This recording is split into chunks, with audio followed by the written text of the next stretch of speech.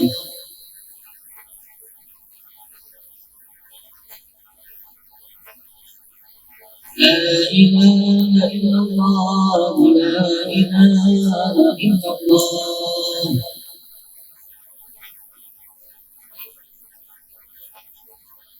لا إله إلا الله محمد رسول الله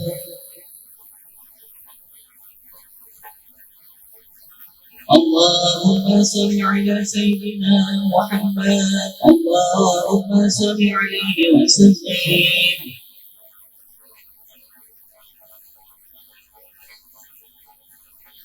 اللهم صل على سيدنا محمد اللهم صل عليه وسلم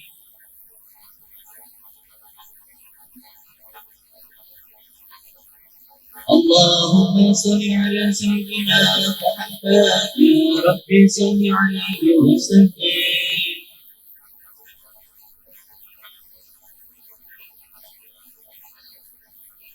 سبحان الله وبحمده سبحان الله وبحمده سبحان الله وبحمده سبحان الله وبحمده سبحان الله وبحمده سبحان الله وبحمده سبحان الله وبحمده سبحان الله وبحمده اللهم صل على حبيبك سيدنا محمد وعلى آله وصحبه وسلم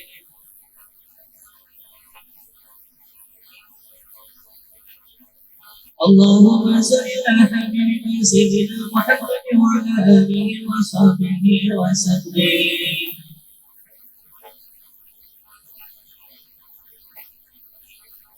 اللهم صل على حبيبك سيدنا محمد وعلى آله وصحبه وبارك وسلم أجمعين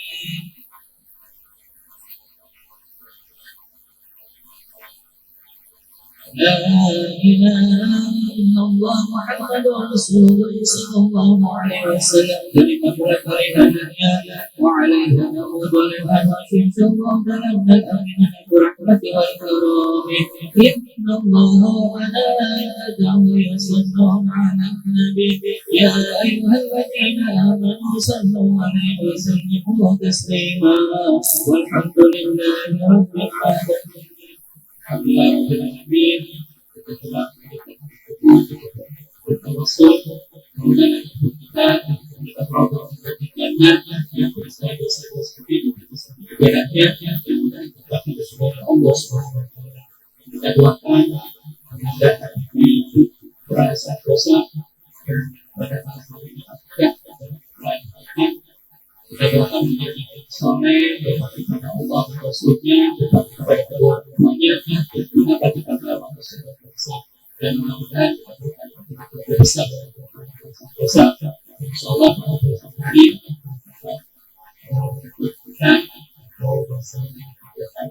kita doakan memberikan doakan kepada tamu yang diundang pada hati dan Tuhan berkahan khususnya kepada keluarga besar demikian saya berdoa rahmat mau berdoa kepada yang suasa jadi Assalamualaikum warahmatullahi wabarakatuh.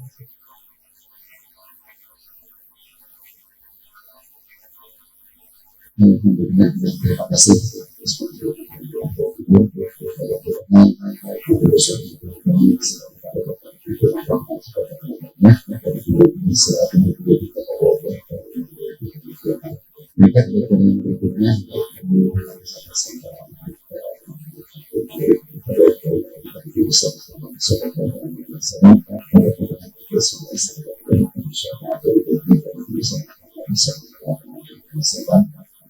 Yang akan diberi adalah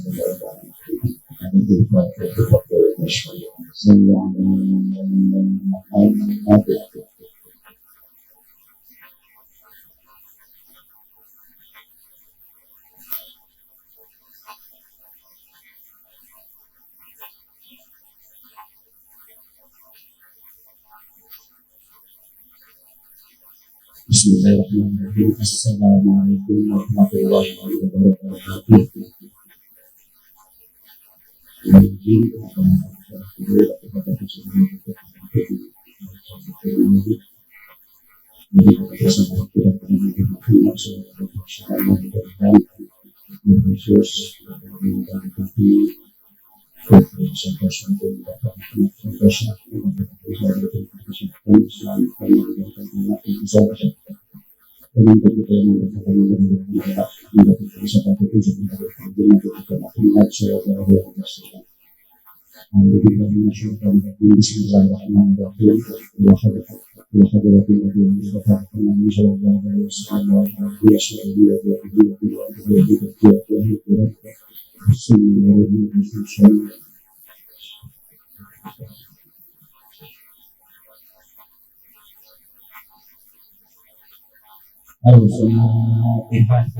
أعوذ بالله من الشيطان الرجيم. بسم الله الرحمن الرحيم.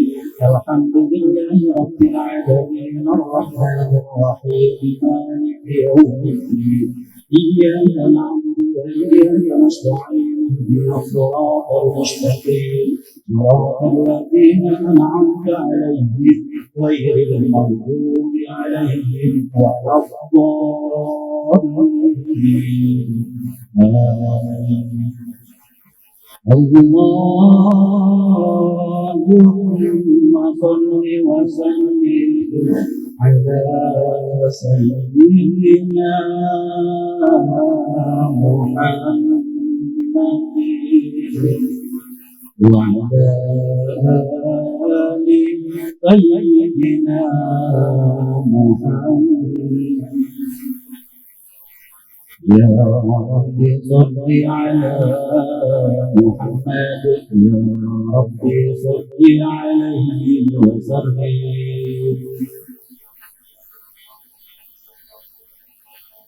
يا رب صل عليه وسلم. يا رب بلغهم الوسيلة. يا رب بصرهم بالفضيلة.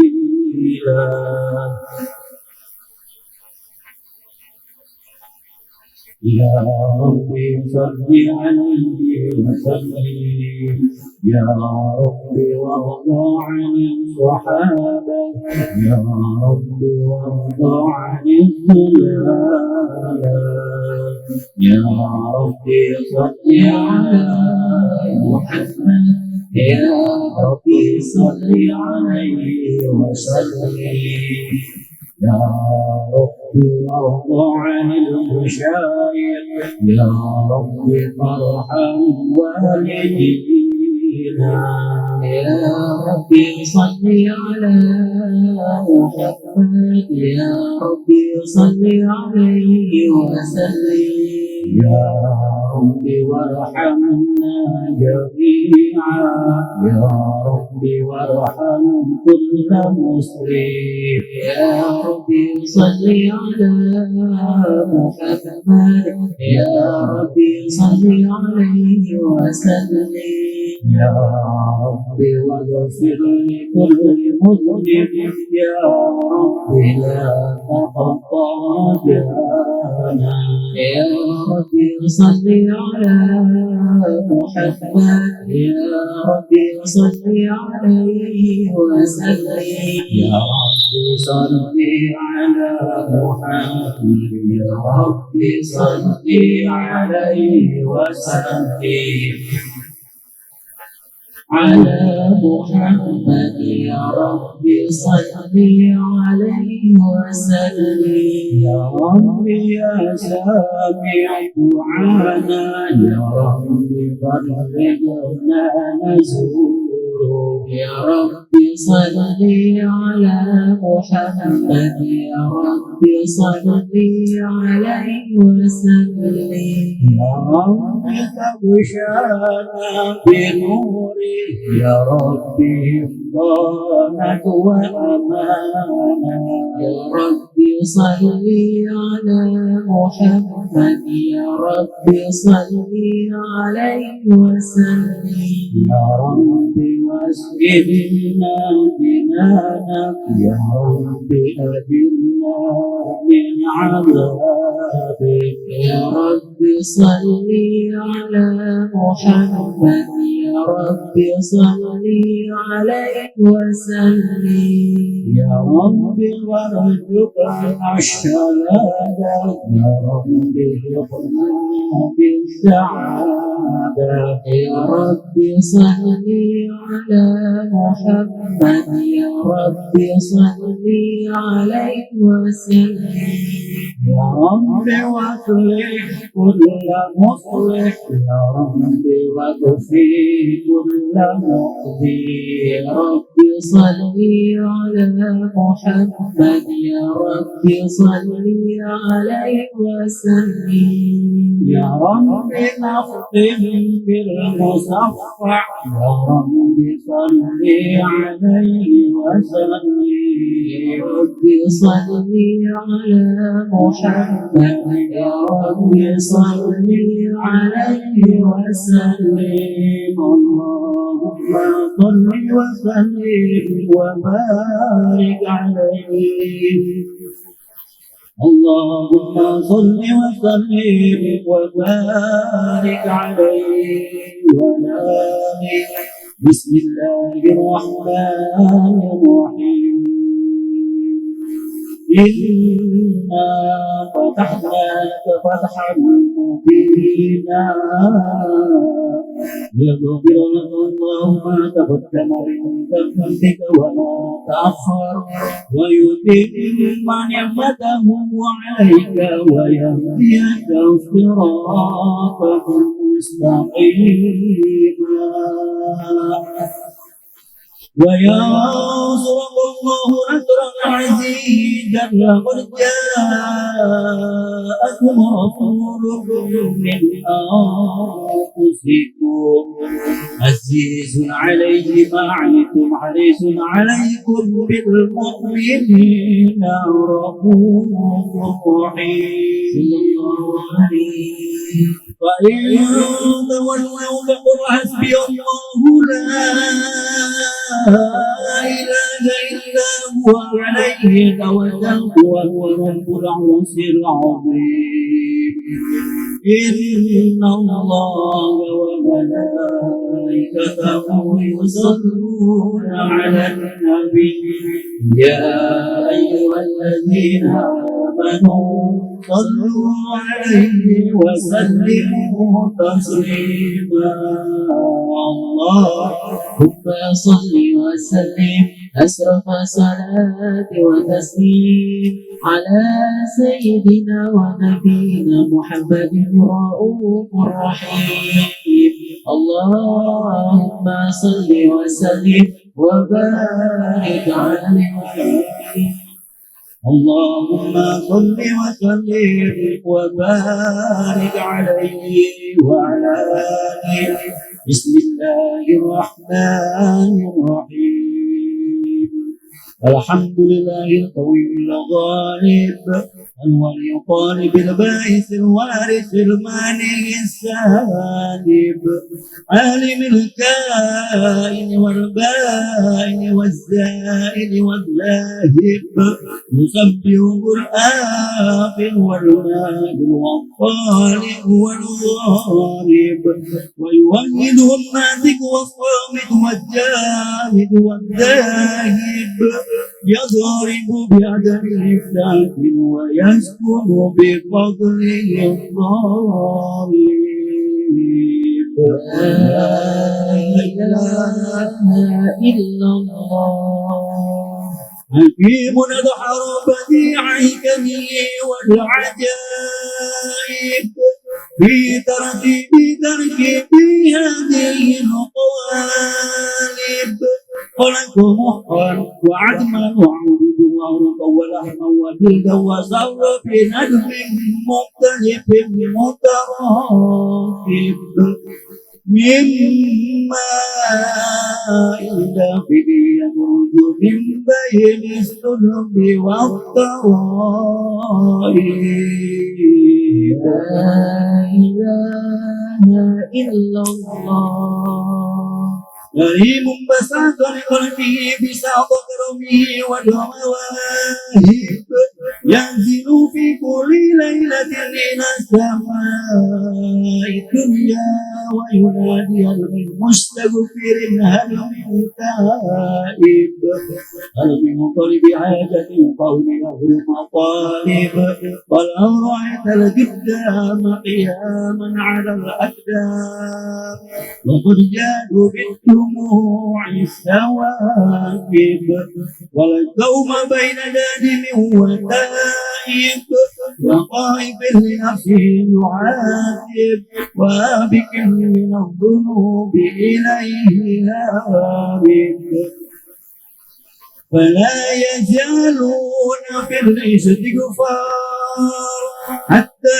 يكف كل غارد دون الضيائب ويعودون وقد فاتوا بالمطلوب وضربوا رضا المحبوب ولم يعد أحد من القوم وهو خائب لا إله إلا الله وسبحانه وتعالى من ملك أوجد نور نبيه محمد صلى الله عليه وسلم من نوره قبل أن يخلق آدم من الطين اللازب وعرض صبره على الأشياء وقال هذا سيد الأنبياء وأجل الأصفياء وأكرم الحبائب اللهم صل وسلم وبارك عليه اللهم صل وسلم وبارك عليه وعلى آله بسم الله الرحمن الرحيم فامتد العرش ضربا واستبشارا وجدال الكرسي عيبة ووقارا وامتلأت السماوات أنوارا وضجت الملائكة تحليلا وتمجيدا واستغفارا سبحان الله والحمد لله ولا إله إلا الله والله أكبر سبحان الله والحمد لله ولا إله إلا الله والله أكبر سبحان الله والحمد لله ولا إله إلا الله والله أكبر ولم تجل أمه ضراء وأمن فضل وفضل إلى نهاية تمام عمله فلما استمى بحطله بإذن رب الخلق وضعت الحبيب صلى الله عليه وسلم ساجدا شاكرا حامدا كأنه البدر في تمام صلى الله على محمد صلى الله عليه وسلم صلى الله على محمد صلى الله عليه وسلم صلوا على النبي محمد اللهم صل وسلم وبارك عليه يا نبي سلام عليك يا رسول سلام عليك يا حبيب سلام عليك صلوات الله عليك سلام عليك يا رسول سلام عليك يا حبيبي سلام عليك صلوات الله عليك أكرمك الكون ابتهاجا بوجود المصطفى أحمد ولأمر الكون أذن وسرور قد تجدد الله يا نبي سلام عليك يا رسول سلام عليك يا حبيب سلام عليك صلوات الله عليك فاضربوا يا أهل المثاني وهجروا اليمن غرا واستعطيوا بجمالي وطفي الحزن تفرد الله يا نبي سلام عليك يا رسول سلام عليك يا حبيب سلام عليك صلوات الله عليك ولنا البشرى بثابت مستمر ليس ينفع حيث أوتينا عطاء يا مع الفقر المهبل الله يا نبي سلام عليك يا رسول سلام عليك يا حبيب سلام عليك صلوات الله عليك واليرام بكل حمد جل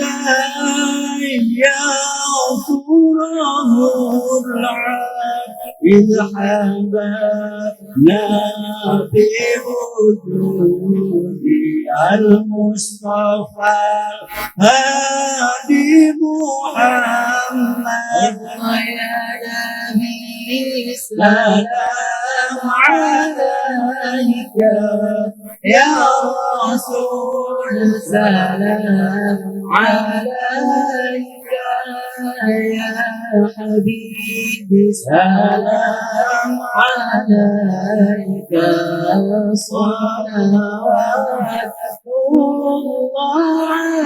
عليك مرحبا مرحبا يا نور العين مرحبا مرحبا عند الحسين مرحبا مرحبا يا نور العين مرحبا مرحبا جد الحسين مرحبا يا رسول الله يا من مرحبا بك إنا بك نصعد مرحبا مرحبا يا نور العين مرحبا مرحبا جد الحسين مرحبا وبجاه يا إلهي مرحبا جود وبلغ كل مقصود مرحبا مرحبا يا نور العين مرحبا مرحبا جد الحسين واهدنا يا سبيلي مرحبا مرحبا أي به نصعا ومرسل مرحبا مرحبا مرحبا يا نور العين مرحبا مرحبا مرحبا جد المسايد الله مرحبا مرحبا ربي بلغنا بجاهي مرحبا مرحبا في جواري خير مقعد مرحبا مرحبا مرحبا يا نور العين مرحبا مرحبا مرحبا جد المسايد الله مرحبا مرحبا وصلاة الله تغشى أشرف الرسل محمد والسلام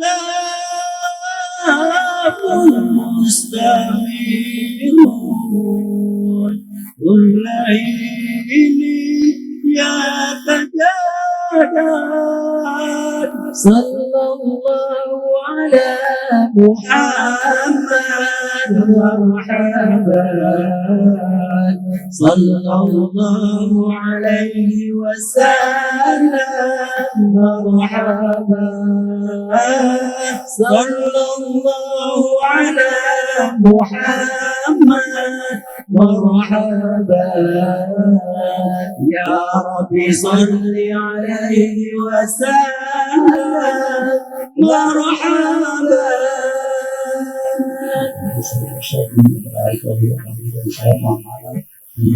Assalamualaikum warahmatullahi wabarakatuh.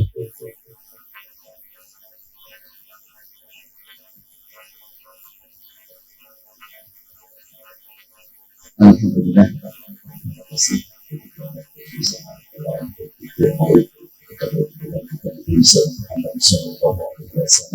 Mudah-mudahan yang nanti kita semua sedang mendapatkan syafaat dan hikmah dari baginda Nabi Muhammad sallallahu alaihi wasallam.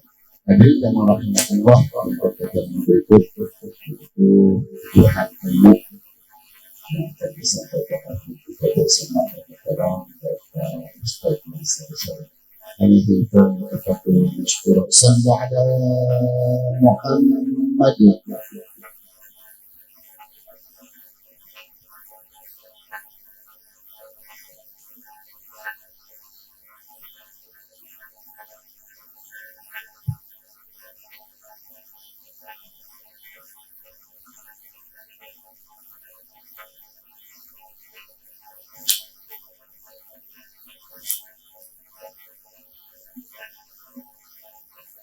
Assalamualaikum warahmatullahi wabarakatuh.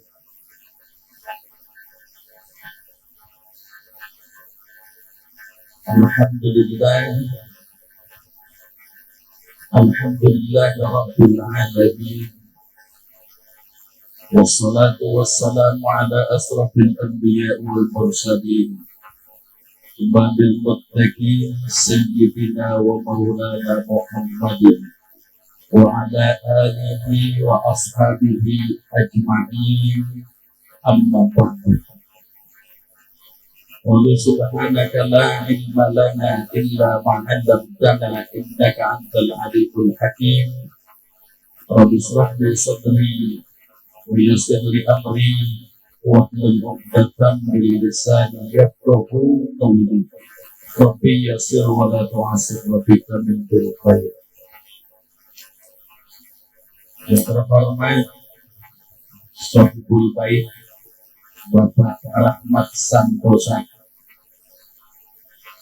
beserta keluarga yang mulia guru kita Mukarram Al-Ustaz Abdul Somad SAG, juga yang sama-sama kita muliakan dan kita hormati guru kita Mukarram Al-Ustaz Sulaiman Mukarram Al-Ustaz Abdul Arif MPD, segenap para asatidz, tuan-tuan guru yang saya hormati, tokoh masyarakat, para guru pemerintah, ada Bapak RT sekaligus Ustadz yang lengkap, Bapak RT Ustadz Sanusi, Bapak RW, hadirin jamaah yang insya Allah kita sama-sama dirahmati, dicintai dan dimuliakan oleh Allah Subhanahu wa Ta'ala. Alhamdulillah, bersyukur kita kepada Allah Subhanahu wa Ta'ala atas segala limpahan nikmat, curahan rahmat, taufik dan hidayah yang selalu diberikan kepada kita semua, sehingga pada malam yang berbahagia ini kita sama-sama bisa hadir di tempat ini, duduk bersimpuh, berzikir, bersolawat telah kita lakukan, membacakan ayat-ayat suci Al-Quran telah kita kerjakan. Terus ambil rokok, mantap, kopi yang mudah dari depan.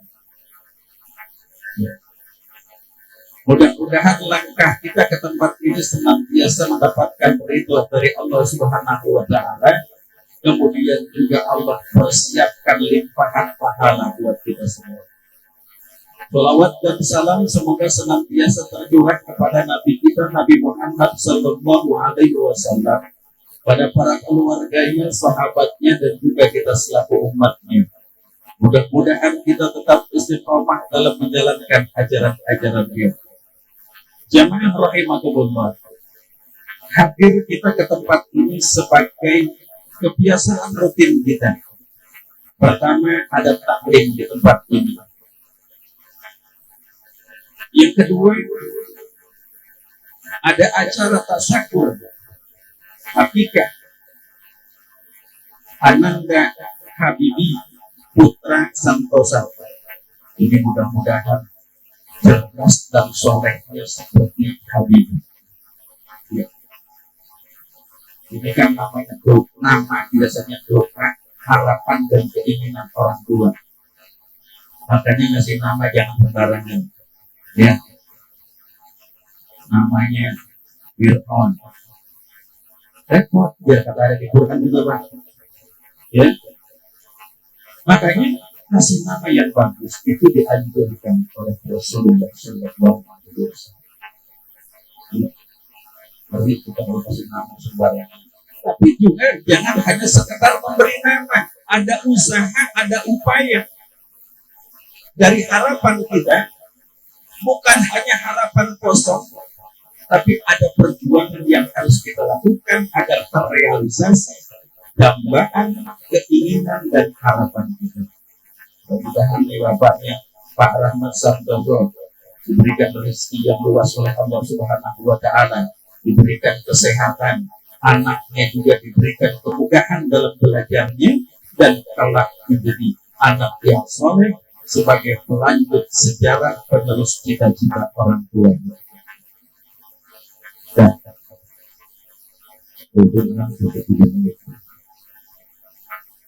di kopi belum habis. Terus kita ambil mobil, saya yang udah biasa, lebih tak sedih. Orang-orang mengerti, saya sendiri kopi belum ambil mobil. Saya bentar ya, ini lampasnya doang. Bapak jamaah yang dirahmati Allah Subhanahu wa Ta'ala, malam ini adalah malam terakhir bagi kita. Kata Umar, itu jangan saya belum ada protes. Jamaah ulama jangan protes. Kalau kata Kristen itu sempalan Kristen Protestan, protes belum terjadi. Kalau boleh salah ngomong.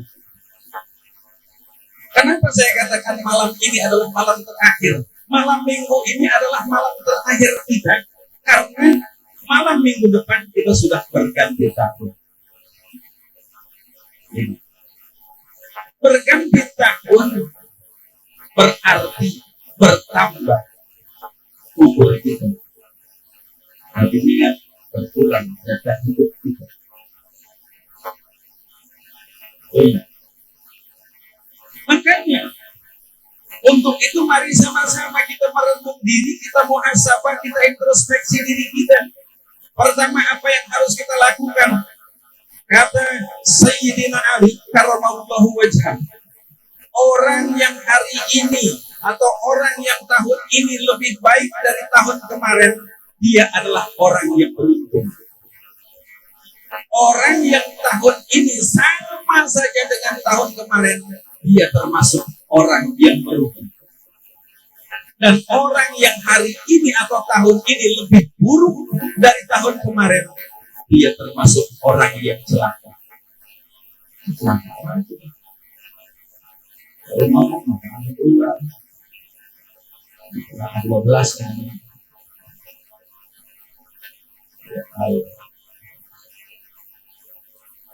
Nah, untuk itu kita rasakan Bapak jamaah yang dirahmati Allah.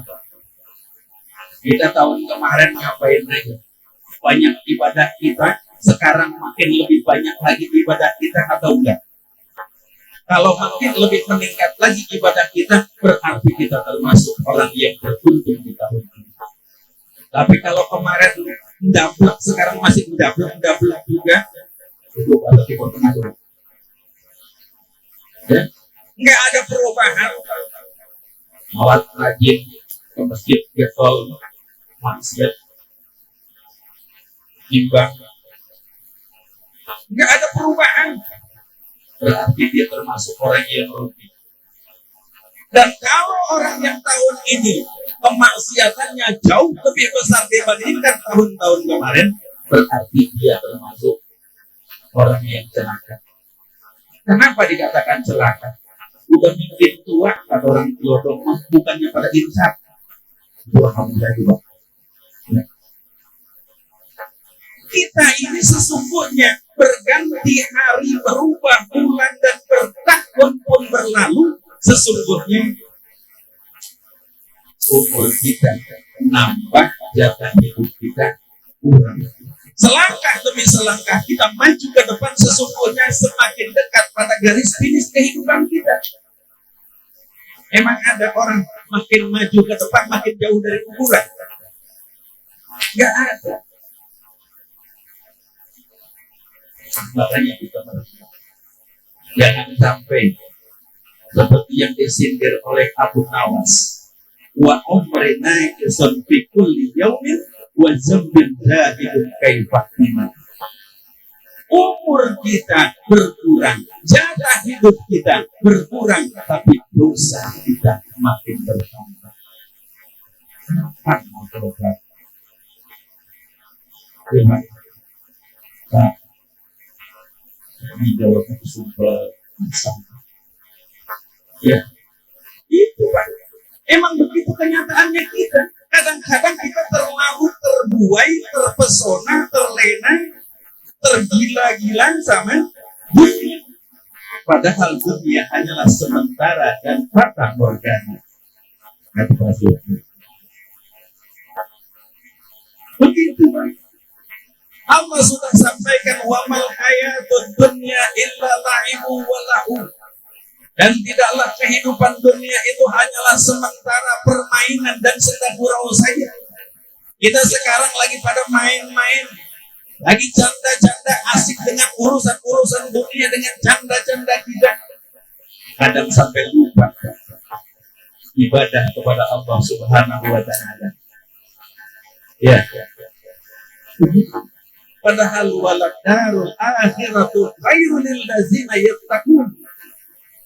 Kehidupan negeri akhirat itu jauh lebih baik buat orang-orang yang bertakwa.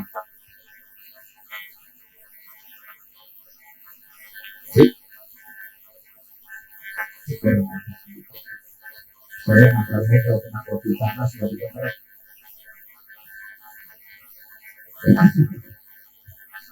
Itu serius banget. Nah, lalu apa yang harus kita lakukan sekarang, Pak? Dengan berganti tahun, berubah bulan, apa yang harus kita perbuat? Maka saya kasih tip. Ada pakai mic. Ada 3 yang harus kita lakukan setidaknya. Yang pertama, muhasabah. Apa sih muhasabah? Koreksi, evaluasi, merenung diri atas perjalanan hidup kita. Setahun telah berlalu, apa saja yang sudah kita kerjakan? Setahun berlalu, apa saja yang sudah kita lakukan? Setahun berlalu, bagaimana pahala ibadah saya yang sudah saya lakukan? Setahun yang lalu, berapa banyak dosa-dosa dan kemaksiatan yang kita kerjakan?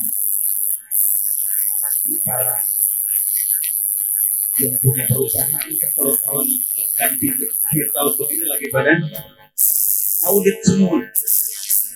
Kalau kita bahasanya, muhasabah hisab diri kita. Karena dikatakan hasibu qabla an tuhasabu. Hisablah dirimu sebelum nanti Allah menghisab diri kita. Nah, kalau kita sudah menghisab diri kita, kita muhasabah atas perjalanan diri kita, yang muncul adalah kelembutan hati dan rendah hati. Gak ada orang-orang yang menghisab dirinya, muhasabah perjalanan hidupnya lalu sombong. Gak ada. Kalau masih sombong juga berarti muhasabahnya gagal. Kalau hasil muhasabah tersebut muncul kerendahan hati kita. Tidak sibuk dengan urusan-urusan orang lain.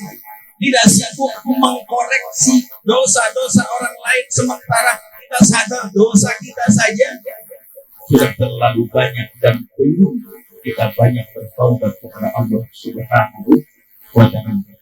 Maka orang yang rajin muhasabah atas perjalanan hidupnya tidak pernah merasa soleh. Karena dia sadar merasa soleh adalah salah, sementara merasa salah adalah soleh. Itu apa? Merasa soleh adalah salah, sementara merasa salah adalah soleh. Kenapa? Orang yang merasa soleh Seakan-akan dirinya paling benar. padahal orang rajin ke masjid belum soleh. Ya kan? Maghrib jam 6.10 misalnya, dia jam 5 udah berangkat ke masjid. Apa itu dianggap soleh? Belum tentu. Karena motivasinya boleh jadi beda. Siapa tahu di samping masjid ada janda muda. Ya kan? Jadi motivasinya bukan mencari ridho Allah Subhanahu wa Ta'ala, tapi motivasinya karena gara-gara itu masalahnya.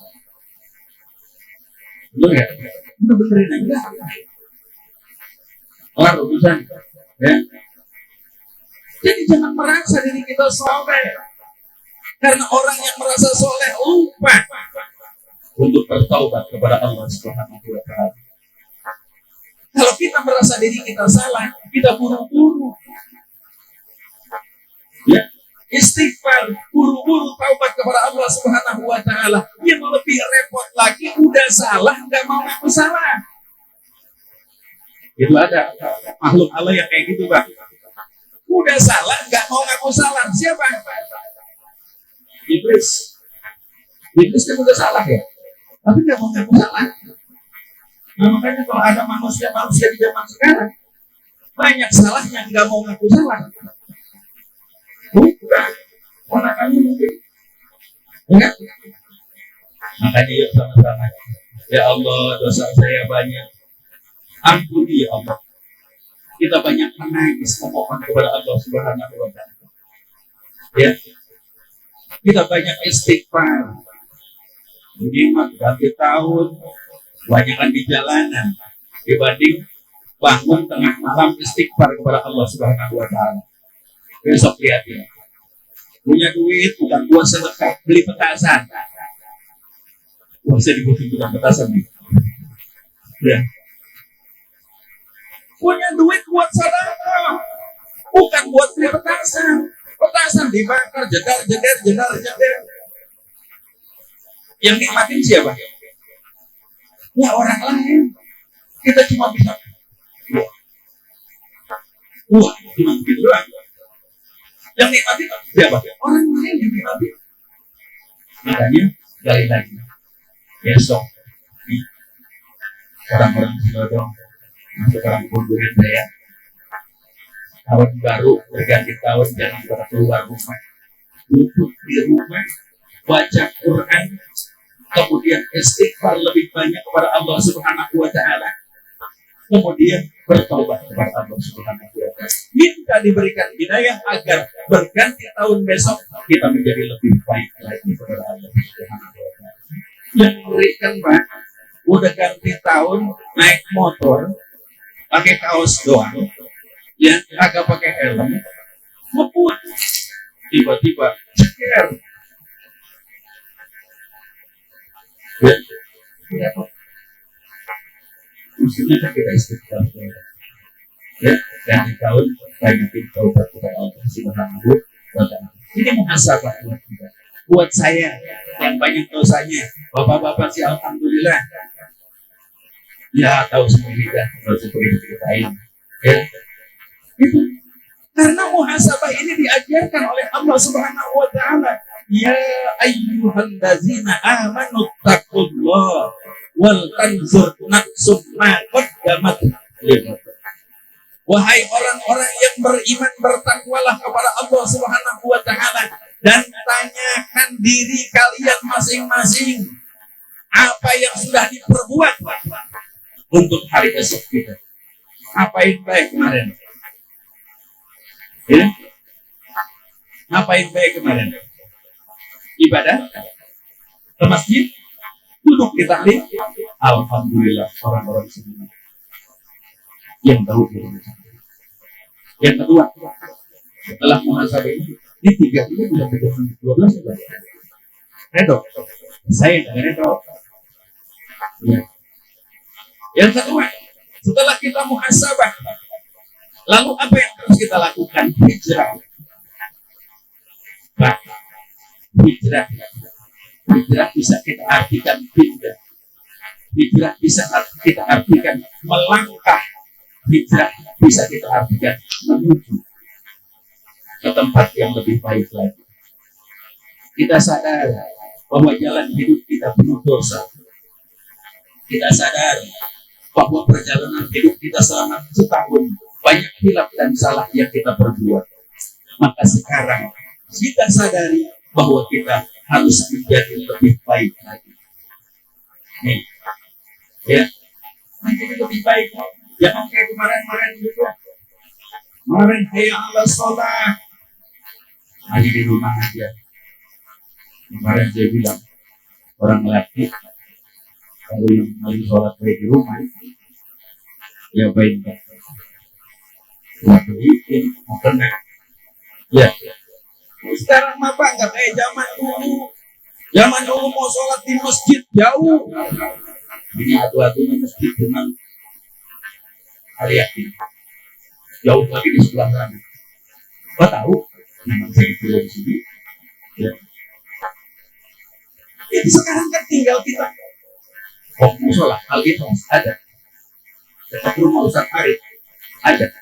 Mau ke masjid Ar-Rahman ada. Cuma kadang-kadang maunya yang ada. Masjidnya ada, maunya kagak. Sehingga banyak masjid musola yang azan ya, Omar dia, imam dia, apalagi subuh, main lampu dia, hidupin mic dia, yang bangunin orang dia, kemudian apalagi tartib dia, azan dia, sholawatan dia, komat dia, imam dia, kasihin aja tuh masjid sama dia. Ya, kalau apa sih? Memang begitu Pak. Ya, dan galak belum tentu benar. Tapi buat kebenaran kadang-kadang perlu galau. Iya, kemudian. Jadi kita harus hijrah, Pak. Kita nggak nikmat rasanya berada di zona nyaman saja. Saya mau udah begini aja dah. Ya, nggak mau berubah. Padahal pahala mestinya harus lebih banyak lagi kita raih. Karena kita semakin hari semakin mendekati sampai. Ya. Sedangkan kemarin saya sampaikan bahwa untuk urusan kematian ada 3 yang Allah rahasiakan. Apa? Yang pertama, sebab. Ada yang tahu, Bapak-bapak, nanti kalau mati sebabnya apa? Gak ada yang tahu, Pak. Kadang-kadang urusan sepele kan, Pak? Sepele, mati. Apa kemarin saya cerita? Orang ketiban kacang hijau atau ketiban pensil, Pak, bisa mati. Selindo, pensilnya sekitar kalau bilang nggak mati. Sebab yang kedua, tempat. Siapa yang tahu bapak-bapak mau mati di mana? Pengennya sih matinya di Mekah. Cuma kita pikir-pikir boro-boro. Ya, mati di sana. Di sini aja kita susah. Itu dambaan kita nggak ada yang tahu. Maka yang ketiga, waktunya kapan kita nggak ada yang tahu. Ya, karena ketika sudah sampai la yasta'khiruna sa'atan wa la yasta'khirun. Gak bisa diumuri, gak bisa dimati. Ya, mungkin bapak-bapak duluan saya belakangan. Siapa tahu saya belakangan bapak-bapak duluan. Kan? Tapi jangan juga Pak umur kita umur panjang. Kalau nggak panjang juga misahin. Ya, itu kan karena doa usul ya Allah kita panjang umur, pas umur panjang. Nah, saya gitu. Udah tidur di situ, makan di situ, ya, tidur sedikit, mandi di situ, enak. Umur mas standar yang penting berkah umur kita. Tiga, yang ketiga, apa yang harus kita lakukan setelah kita muhasabah, setelah kita hijrah? Yang ketiga adalah istiqomah. Ya. Orang yang hijrah ini nggak segampang kita membalikkan telapak tangan kita, nggak seringan kita menghalau angin. Orang yang berhijrah ini orang yang akan menghadapi tantangan-tantangan. Bapak-bapak, maaf. Misalnya ini di kampung saya biasanya begitu. Pengen ke masjid aja, kalau kita nggak pernah ke masjid, tiba-tiba kita ke masjid. Ini tantangannya luar biasa, Pak. Lalu ya, aku ngomong, ya, mampus kayak hujan. Tuh, memang remes. Kadang-kadang ada yang ngomong rada beneran dikit, alhamdulillah lo ke masjid. Tapi kita kok kesinggung. Sudah salah banget sih. Lu ngejek banget sama gua nggak ke masjid, lu ngomong-ngomongin suruh ke masjid, gua ke masjid, lu pakai bilang alhamdulillah. Itu banyak yang gitu. Makanya kalau ada orang mulai baru ke masjid, montong dikata apa-apa, kalau kata orang Ciladung, bagianin baik. Ya? Kalau mati alhamdulillah ya Allah, istiqomahkan dia ya Allah. Bila dia ke masjid, yang ngomong begitu ke masjid lah.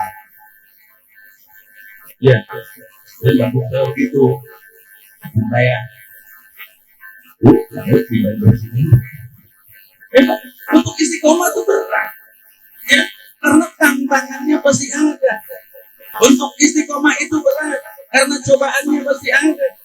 Karena orang yang istiqomah adalah orang yang berikrar sebagai orang-orang yang beriman, dan orang yang beriman itu pasti dipuji sama Allah Subhanahu Wa Taala.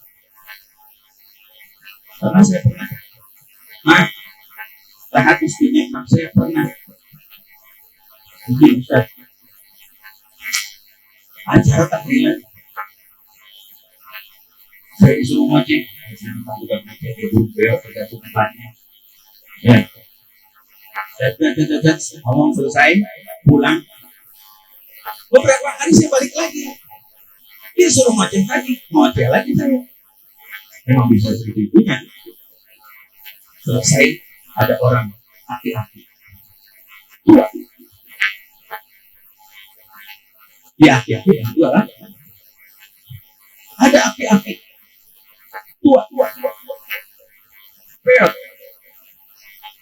ubahnya pasti kan nyamperin saya, ya. Kata tuh aki-aki, Ustaz, terima kasih kemarin nasihatnya. Emang saya ngomong apa? Saya ngomong aja lupa.